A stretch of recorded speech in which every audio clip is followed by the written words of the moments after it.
Alors voilà, le jour J, je monte dans ma voiture. Alors il y a un truc que j'adore dans la voiture, c'est chanter. Je chante à tue-tête, la musique à coin, parce qu'il n'y a personne pour me dire que je chante comme une casserole. Et je m'éclatais dans cette voiture. Après, bon, c'est vrai que j'avais quand même le nœud à l'estomac. Il y a eu un moment difficile, c'est quand j'ai vu sur le bord de la route une dame avec son pneu crevé.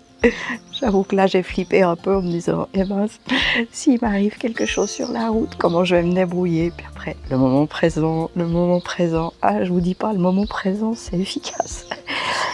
Et voilà, et je suis arrivée à l'Esconil, je suis arrivée dans ce camping, il faisait pas beau du tout, c'était tristounet. La réception était fermée, mais je pouvais quand même accéder un petit peu à l'intérieur du camping. Et il y avait personne. Il y avait la piscine, c'était plein de feuilles mortes qui flottaient. Les cottages étaient vides. Enfin, là, j'ai eu un gros coup de mou, en me disant: «Mais qu'est-ce que tu vas faire ici pendant une semaine?» Là, j'étais pas trop bien. Et puis sur la vitre du camping, enfin de la réception, c'était marqué que c'était ouvert dans un petit moment. J'ai dit: «Bon, puisque la plage est à 200 mètres, je laisse ma voiture et je vais aller voir la plage.» Et là, je suis arrivée sur cette plage. Et puis là, c'est l'inverse. Je suis partie complètement dans l'autre sens. J'ai chialé comme une madeleine. Mais de joie de voir la mer, de joie d'être là, d'avoir osé venir jusque-là. Mais punaise, qu'est-ce que j'étais fière de moi. Et ça a été un moment très très fort. Et j'étais super contente. Après, je suis retournée à la réception. Là, le yo-yo émotionnel est retombé encore un petit bout parce que c'était la fin de la saison. Le monsieur, je crois qu'il en avait juste, mais vraiment marre de travailler. Et il n'était pas très avenant. Enfin bref, il m'a quand même donné la clé de ma petite roulotte. La petite roulotte, je la trouvais nettement plus petite que sur Internet. Mais bon, moi, ça me suffit. Hein. J'ai jamais été très compliquée, mais c'est vrai que je m'attendais à un truc plus grand. C'était un peu plus petit, mais ça allait très bien. Et là-dessus, il fallait, et moi, j'attendais qu'une chose, c'était de pouvoir appeler Serge, Anne, pour leur dire que je suis arrivée, que je suis vivante, que j'ai survécu au trajet. Et puis avoir de leurs nouvelles, quoi. J'avais besoin d'être rassurée aussi. Il y avait un coin Wi-Fi du côté de la réception. J'ai demandé au monsieur de m'amener au coin Wi-Fi.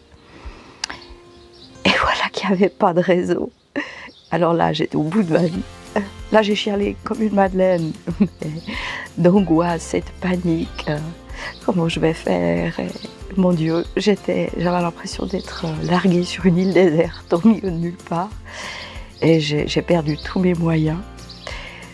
C'était vraiment horrible. Mais ma foi, j'ai juste envoyé un SMS. Voilà, parce que ça, il n'y a pas besoin de Wi-Fi. J'ai envoyé juste un petit SMS à mon mari. Je suis bien arrivée. Et voilà, et c'était le soir, j'étais fatiguée de mon voyage, je pense qu'émotionnellement ça m'a pas aidée.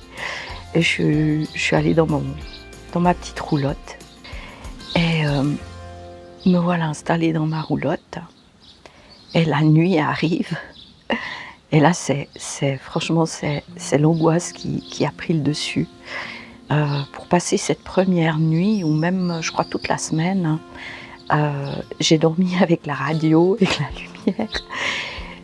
Voilà quoi, me retrouver seule avec moi-même, c'était pas du tout évident.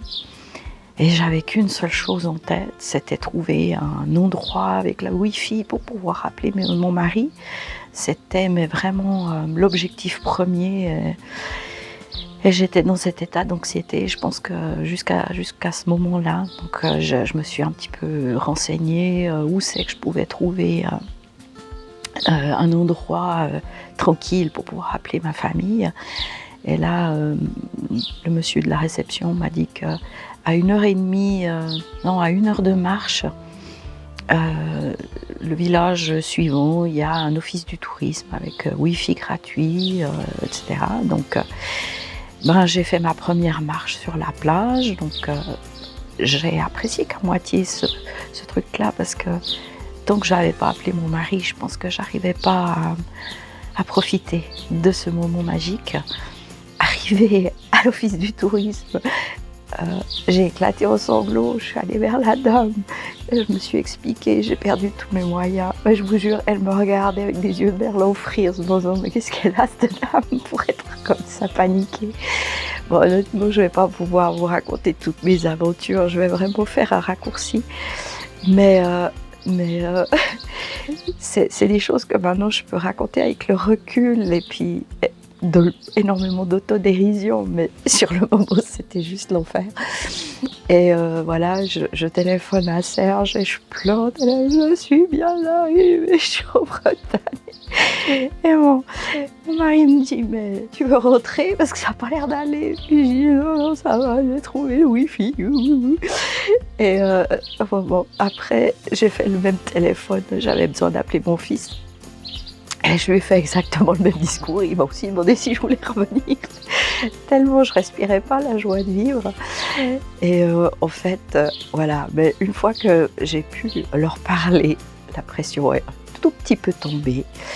Après, j'ai pu voir tous les messages WhatsApp de mes copines, de mes amis, tu vas y arriver, félicitations, bravo, on est fiers de toi, passe de bonnes vacances, profite à fond, enfin. Et j'ai lu tous ces messages et ça m'a boostée. Et honnêtement, quand je suis partie de l'office du tourisme, eh ben, j'étais toute requinquée. Et je peux dire que l'aventure a vraiment commencé. Je vais juste raconter ma première expérience un peu flippante sur place. C'est que moi, je me suis fixé l'objectif, entre autres, d'aller au restaurant. Moi, avec mes fruits de mer, j'ai dit Sandra, si tu vas en Bretagne, il va falloir prendre sur toi d'aller au restaurant toute seule. Et ça, franchement, pour moi, c'était une étape mais incroyable d'oser faire ça. Et j'ai trouvé un restaurant où la carte me paraissait sympa. Et j'ai osé entrer, j'ai osé m'asseoir. Après, j'étais tendue parce que j'étais au milieu de la salle à manger. La seule table pour 2 personnes. J'étais entourée de personnes, de tables, avec des tables de 4, 6 personnes. Je me sentais vraiment épiée. J'avais l'impression qu'on pouvait voir que moi. Mais bon, j'ai quand même commandé. J'ai commandé un tourteau.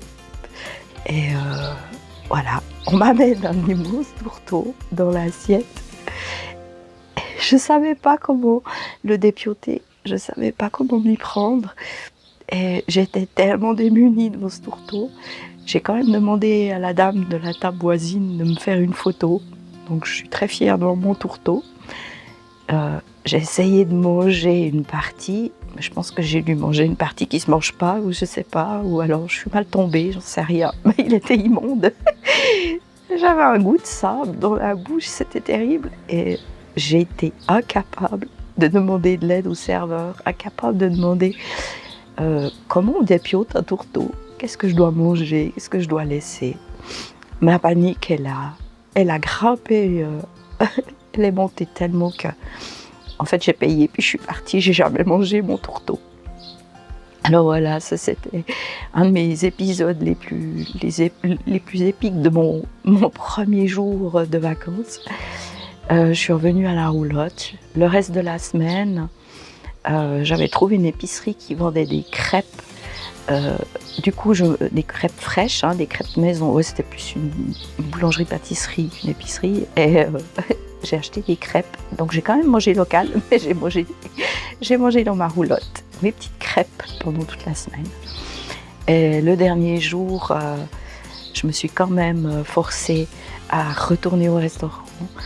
J'ai choisi quelque chose d'un petit peu plus accessible. Le restaurant était un petit peu plus sympa. Et ben, j'ai quand même mangé mon assiette c'était des crevettes, des écrevisses ou des crevettes. Enfin, je vous mettrai l'image, vous verrez bien. Mais voilà, j'étais un petit peu plus détendue et j'ai quand même réussi à manger une assiette dans un restaurant. Et voilà, puis autrement, le reste de la semaine, eh ben, je n'ai pas osé dépasser ce camping. Enfin oui, en fait, j'allais sur la plage qui était devant le camping et un jour, je marchais de cette direction pendant 1 heure, puis je revenais. Et puis un jour, je marchais dans cette direction pendant 1 heure et je revenais. Et voilà, mais j'ai jamais osé prendre la voiture, j'ai jamais osé visiter. Mais j'étais quand même vachement fière de moi. Alors voilà, et sur le chemin du retour, c'est la fierté qui a primé, c'est la joie qui a primé. Et surtout, j'ai décidé que j'allais repartir. Et je vais vous raconter un petit peu plus court ma deuxième expédition. Alors pour la deuxième expédition, là je suis partie en 2018 à l'île d'Elbe. Alors j'ai choisi l'île d'Elbe aussi pour les mêmes raisons que la Bretagne. C'est là où j'allais en vacances avec mes parents chaque année. On allait 3 semaines dans un camping à l'île d'Elbe. Et j'avoue que pour moi, ça m'a fait beaucoup de bien. C'est peut-être là aussi que j'ai pu beaucoup pardonner à mes parents parce que beaucoup de souvenirs me sont revenus de l'île d'Elbe quand je suis allée là-bas. De tous ces moments à la plage. C'est vrai que là, mes parents étaient quand même plus accessibles, plus détendus, un peu plus présents. Puis surtout, j'étais pas un carnet de notes. Ils oubliaient un petit peu tout cet aspect-là de ma vie. Et j'étais une petite fille normale qui était en vacances. C'est là que j'ai appris à nager, c'est là que j'ai fait mes petits châteaux de sable. Bon, j'ai quand même pas mal souffert de solitude parce qu'ils étaient quand même beaucoup entre eux et moi seule sur ma plage, mais ça m'a quand même fait beaucoup de bien d'être là-bas. Du coup, j'ai décidé de partir dans le même camping à l'île d'Elbe. Après, au niveau du défi, je ne vous cache pas que je dépassais un petit peu plus ma zone de confort encore parce que ce qui m'effrayait, des bêtises, hein. Une fois que c'était fait, je me disais mais pourquoi tu te prends la tête pour des trucs pareils? Mais bon, après ça se commande pas, la peur. Mais il fallait traverser le tunnel, il y avait les péages qui m'inquiétaient, il y avait de prendre un ferry, d'aller sur l'île, enfin tout ça c'était une étape de plus, mais j'ai réservé le moment présent, aïe aïe aïe, j'y suis quand même allée. Et voilà, j'ai fait aussi une semaine là-bas. La petite différence que je vous raconte, je vais quand même faire court parce que je vois quand même que les minutes défilent et que je ne veux pas faire une vidéo trop longue. J'ai quand même osé une fois prendre la voiture et visiter un village parce qu'il y avait un marché, j'adore les marchés. Il y avait aussi un chemin de randonnée. Et j'ai commencé à prendre ce chemin de randonnée, mais je ne voulais pas aller trop loin, j'avais peur de me perdre, j'avais peur... c'était quand même dans une forêt, enfin j'étais un peu inquiète. Et là, j'ai rencontré des Allemands, des touristes allemands qui étaient sur ce chemin de randonnée et avec qui j'ai échangé un moment. Et je leur ai dit que j'allais rentrer parce que j'ai peur, parce que je n'ose pas toute seule. Et ces gens, mais tellement sympas, ils m'ont proposé de faire la randonnée avec eux. Et j'ai fait 4 heures de marche avec eux. Ils ont partagé leur pique-nique avec moi et j'ai passé 4 heures magnifiques. Et c'est une nouvelle découverte pour moi, c'est de partir en vacances comme ça, d'autant plus toute seule, c'est les rencontres. Et ça a été mes premières rencontres, le premier moment comme ça incroyable que j'ai apprécié. Et ça m'a fait un bien fou, ça m'a boosté aussi pour la suite. Et voilà, mais je vais écourter cette vidéo, bien sûr, et je vous raconterai la suite de mes aventures. C'est pas tout de suite, il y a eu le Covid entre deux, et voilà, mais je me suis relancée un défi en 2022, et c'est ça que je raconterai plus tard, mais je vous parlerai quand même un petit peu du Covid et de l'association dans laquelle je me suis investie. Enfin voilà, pour aujourd'hui c'est tout. Merci de m'avoir suivi jusqu'à maintenant. Je pense que cette vidéo est un petit peu plus longue, mais j'espère que vous aurez quand même un petit peu apprécié mes aventures. Je vous fais un gros bisou et à bientôt. Bye bye.